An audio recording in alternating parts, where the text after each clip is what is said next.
What's the story from this one? That was commissioned. That was and she wanted like the Spanish gypsies who sing in one word as a prayer to Sayeta. Sayeta, yeah, is a song that's a prayer. Like arrows to God. So he conceived of that idea of a prayer in terms of this image. Jane Owen, who commissioned this, wanted something like the Sayeta, the intensity of a song in a short, like when they have the pilgrimage, they have one word that they sing, and it is like an arrow that shoots off to God, a prayer, and that is they are called Sayetas. Sayetas, yeah. And that's in gypsy culture. Yeah. I see. And the collector was interested in that, and they asked to commission a piece that kind of spoke to that that idea. And Jan Yoors created this composition and this imagery and this symbolism and presented it to the collector, and then they commissioned him to make it. And I think they spent the evening listening to flamenco music. So.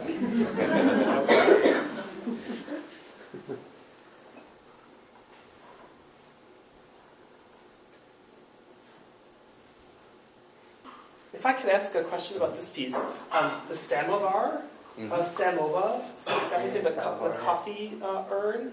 Is it a tea urn? Is an image that he returns to? Is there any ideas about that? He bought one. It was an object that he had that he really liked. He liked it. Okay. Sometimes that's all it takes. Yeah, I think it's yours. That's why. And this is the 47th Street studio, which is across from the UN. And of course we have Marianne right on the left, and Anna Bear on the right, and a cat, or a dog, a cat. A cat. What was the cat's name? Rupa. Ruper. Rupa.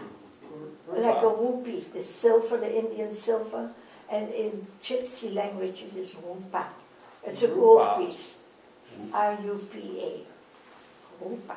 They always had Siamese cats. And Rupa had many babies. Corey, can we assume that most of these are commissioned pieces, or are these pieces that he was They never had an empty loom. So that was, in the house I grew up, they had 3 looms, so there was never an empty loom. So some were commissions, but I think the majority of them they just wove. And I think it was the Pat Name brothers who actually extended him credit, so he never had to stop work if he couldn't afford the wool. So he had that with the Pat Name brothers, and then there was his darkroom motel were a Romanian Jewish family. And they extended him open credit also for all the darkroom, for printing, for all that.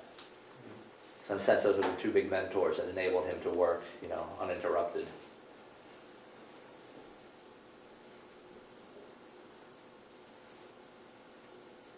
Can you tell us something about this piece? Well, in the bottom, in Greek, it says, the conquerors will be conquered. So I think it's one of his responses to the war. And that's at the Holocaust Museum in Washington. It looks like this particular piece has been reworked in several different tapestries. Is that so? There's actually a whole series on trees. Yeah. on branches. And his father did a whole series of etchings on trees in Belgium and on the roots in the dunes. And there's a few that relate to nuclear. That's one of the few. Fallout. And then the one that was in the Museum of Art and Design, the show, was called L'Op Nord, and I think it's the area, it was an ancient seabed, landlocked seabed in China, but then in the 50s was used for nuclear testing. So the title of the piece is L'Op Nord, which is that location. where the Chinese were that location. I Yeah. see. It's interesting that some of his pieces are such direct political commentary, and some pieces, like the image of like Magic Forest, it's more abstract or fanciful or evocative. Any ideas about how he juggled those two, kind of desires to comment on political and social issues and humanitarian issues, and then because he, it's stuff I'm all very curious with. Part of what we've been doing is archiving everything that survived in the house. We've cataloged, I think, 6,000 pages of letters, and then about 4,500 pages of diaries. And then also when they sold my grandparents' house in Belgium, we got all the letters back. So we're hoping that we could reconstruct some conversations between him and his parents, which would be very interesting. And there was one that, because they're all in Flemish, and I'll read Flemish, one where he was writing, somebody was visiting, was reading, and he found a letter that was talking about his father was a pacifist who came out of World War I, who was in the war, and the conflict he then had as choosing action to be in the resistance. So I think there's going to be I'm hoping a lot of interesting conversations in those letters. That's for future projects. And there's a lot of tapestries with fire, a lot of, like that was a forest fire, the other one was, there's a lot of burning bushes, and then the one that's hanging upstairs is written in fire. So that's also a theme that came back. Is there any possible symbolism on the orange piece that's kind of centered, that little orange color? I think Jan always liked to have, it kind of kept your eye moving, I think. A little accent color, a little kind of, design element. I think it kind of invigorated the piece.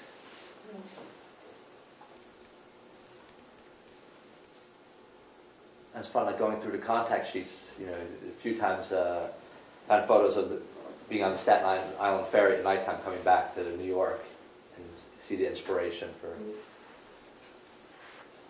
This is actually what we have installed on our second floor. Yeah.